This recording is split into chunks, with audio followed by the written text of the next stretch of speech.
Welcome back to our channel. ఈరోజు topic వచ్చేసి మనకి మొఘల్ సామ్రాజ్యం సంబంధించి పార్ట్ 2 వీడియో అయితే చేయడం జరుగుతుందన్నమాట.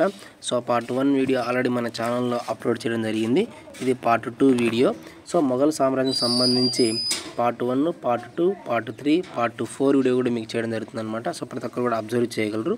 సో ఇలాంటి మరిన్ని అప్డేట్స్ కోసం ఛానల్ని సబ్స్క్రైబ్ చేయండి. అలాగే డిస్క్రిప్షన్లో మన వాట్సాప్ గ్రూప్ లింక్ కూడా ఇవ్వడం జరిగింది. అలాగే టెలిగ్రామ్ గ్రూప్ లింక్ కూడా ఇవ్వడం జరిగింది. సో ప్రతి ఒక్కరు వాటిలో జాయిన్ అవ్వండి. సో ఎందుకంటే వాటిలో ప్రతి ఇన్ఫర్మేషన్ కూడా మీకు షేర్ చేయబడుతుంది అనమాట. సో ఎగ్జామ్ పాయింట్ ఆఫ్ వ్యూలో, అలాగే గవర్నమెంట్ జాబ్స్ సంబంధించి, అలాగే ఏదైనా కరెంట్ అఫైర్స్ సంబంధించి మీకు ఆ గ్రూప్లో షేర్ చేయబడుతుంది. కాబట్టి ప్రతి ఒక్కరు కూడా ఆ గ్రూప్లో జాయిన్ అవ్వండి. అలాగే ఛానల్ కూడా సబ్స్క్రైబ్ చేయండి, మీ ఫ్రెండ్స్ కూడా షేర్ చేయండి. ఇక్కడ మనం టాపిక్లోకి వచ్చినట్లయితే, సో ఇక్కడ ఫస్ట్ వన్ ఒకసారి అబ్జర్వ్ చేద్దాం. ఆల్రెడీ పార్ట్ 1 వీడియో చేయడం జరిగిందండి. సో ఎవరైనా చూడనటువంటి వాళ్ళు ఉంటే పార్ట్ 1 వీడియో చూసిన తర్వాత పార్ట్ 2 వీడియో చూస్తే మీకు ఒక క్లారిటీ అనేది వస్తుందన్నమాట. ఇక్కడ 1 by 1 డిస్కస్ చేద్దాం. సో ఫస్ట్ వన్ వచ్చేసి జహంగీర్ అనగా అర్థం ఏమిటి? ఓకేనా. సో జహంగీర్ అనగా అర్థం ఏమిటి అంటే, ఇక్కడ జహంగీర్ అనేటువంటి పదానికి అర్థం ఏంటంటే ప్రపంచ విజేత అని అర్థం అండి.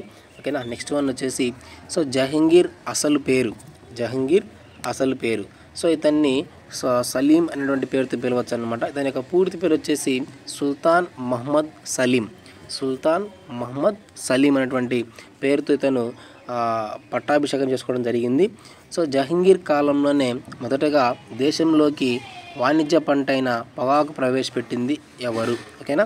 సో జహంగీర్ కాలంలో మన దేశంలో పొగాకును వాణిజ్య పంటగా ప్రవేశపెట్టిన వారు ఎవరు అంటే పోర్చుగీస్ వారండి. ఓకేనా, పోర్చుగీస్ వారు. నెక్స్ట్ వన్, సో జహంగీర్ కాలంలో మహారాష్ట్రలను మొదటగా సైన్యంలో చేర్చుకోవడం జరిగిందనమాట. అంటే జహంగీర్ పరిపాలన కాలంలో మహారాష్ట్రలను తన యొక్క సైన్యంలో సైన్యాధికారులుగా చేర్చుకోవడం జరిగింది. అంటే ఎప్పటి నుంచి స్టార్ట్ అయిందంటే జహంగీర్ కాలం నుంచి స్టార్ట్ అయిందనమాట. ఓకేనా. నెక్స్ట్ వన్, సో జహంగీర్ కాలంలో 1616వ సంవత్సరంలో ప్లేగు వ్యాధి ప్రబలింది. ఓకేనా.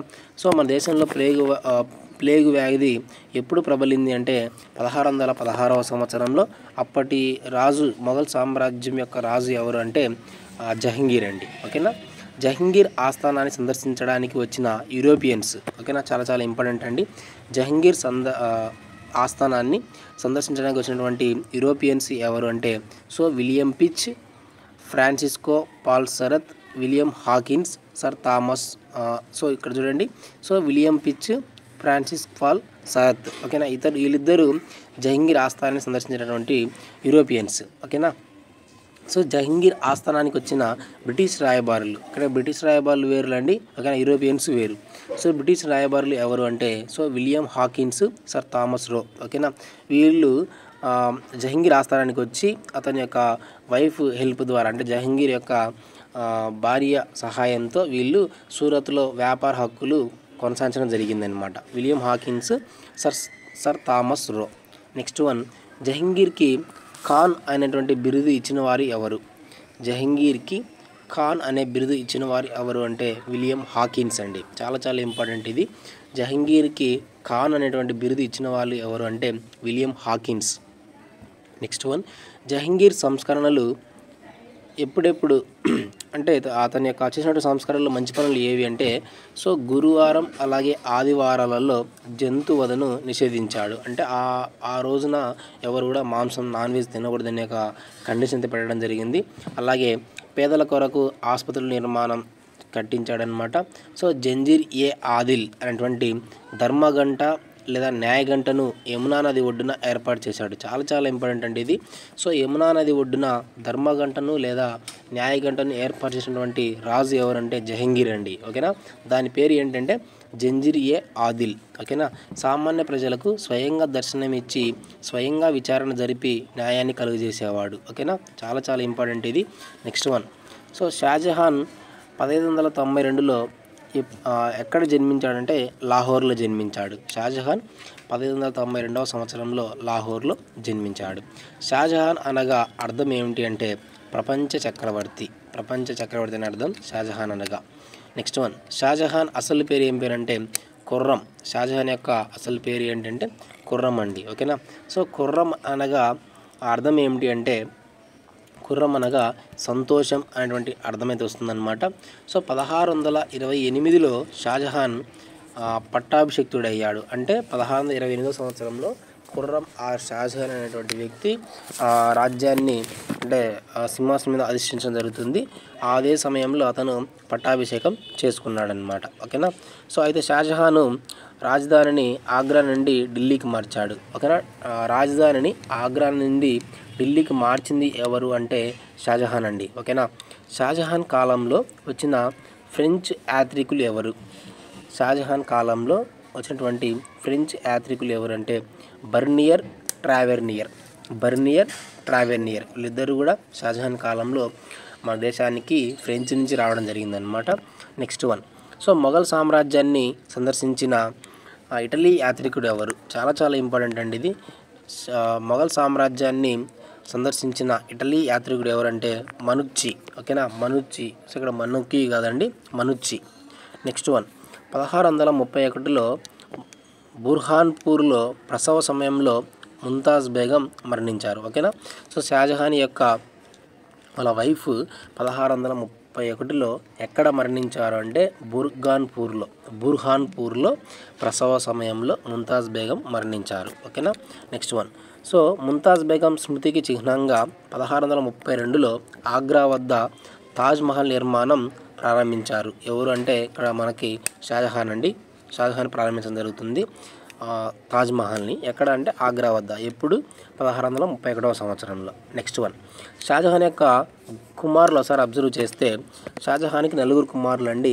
దారా షికో, ఔరంగజేబు, మురాద్ బక్షి, కాజా. ఓకేనా. ఈ 4 కూడా షాజహాన్ యొక్క కుమారులు.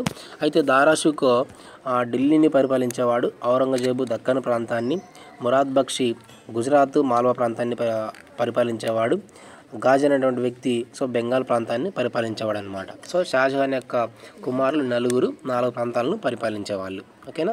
Next one. సో మొఘల్ సార్వభౌమాధికారం కిందకు తెచ్చిన చివరి మొఘల్ చక్రవర్తి ఎవరు? మొఘల్ సార్వభౌమాధికారాన్ని కిందకు తెచ్చిన చివరి మొఘల్ చక్రవర్తి ఎవరంటే ఔరంగజేబు అండి. ఓకేనా. సో ఔరంగజేబు బిరుదులు. సో ఔరంగజేబుకి బిరుదులు ఎన్ని ఉన్నాయంటే సో ముజాఫర్, బహదూర్, అలంగీర్, పాదుషా జూజీ, జిందాపీర్. సో ఇవన్నీ కూడా ఔరంగజేబు యొక్క బిరుదులు అన్నమాట. ఓకేనా. నెక్స్ట్ వన్ వచ్చేసి షాజహాన్ వీణను వాయించడంలో నిపుణుడు. ఇక్కడ షాజహాన్ వీణను వాయించడంలో బాగా మంచి నేర్పరి అన్నమాట. ఓకేనా. Next one. అక్బర్ నిషేధించబడిన జిజియా పన్నును 1679లో తిరిగి ప్రారంభించాడు. ఓకేనా. అక్బర్ నిషేధించబడిన జిజియా పన్నును 1679లో తిరిగి ప్రారంభించింది ఎవరు అంటే ఔరంగజేబు అండి. ఓకేనా.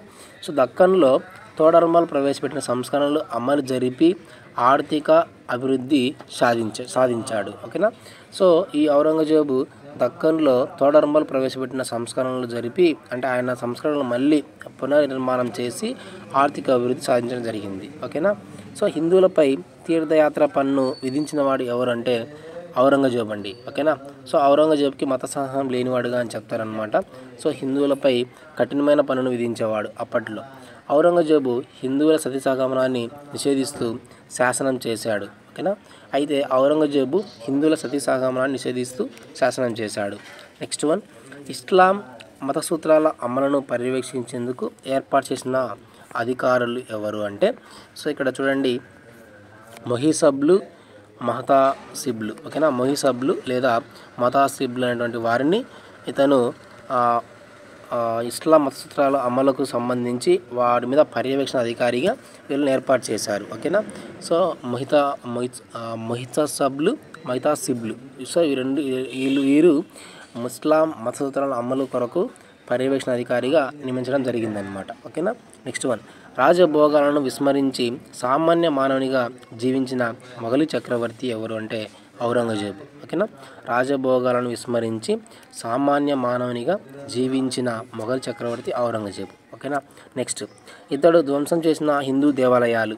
సో ఔరంగజేబు ధ్వంసం చేసిన హిందూ దేవాలయాలు ఏవి అంటే సోమనాథ్ దేవాలయం గుజరాత్లో ఉంది, కేశవ దేవుని దేవాలయం మధురాలో ఉంది, విశ్వేశ్వర ఆలయం కాశీలో ఉంది. సో ఈ 3 దేవాలయాలను మనకు ఔరంగజేబు అనేటువంటి అతను నామరూపాలు లేకుండా విస్మరించి ధ్వంసం చేయడం జరిగిందనమాట. ఓకేనా. ఇది ఫ్రెండ్స్ మనకు మొఘల్ సామ్రాజ్యం సంబంధించి పార్ట్ 2 వీడియో అండి. పార్ట్ 3 పార్ట్ 4 వీడియో కూడా మీకు చేయబడుతుంది, మన ఛానల్ అప్లోడ్ చేయబడుతుంది. అలాగే ఈ పీడిఎఫ్ మీకు మన వాట్సాప్ గ్రూప్లో షేర్ చేయబడుతుంది. Thank you for watching.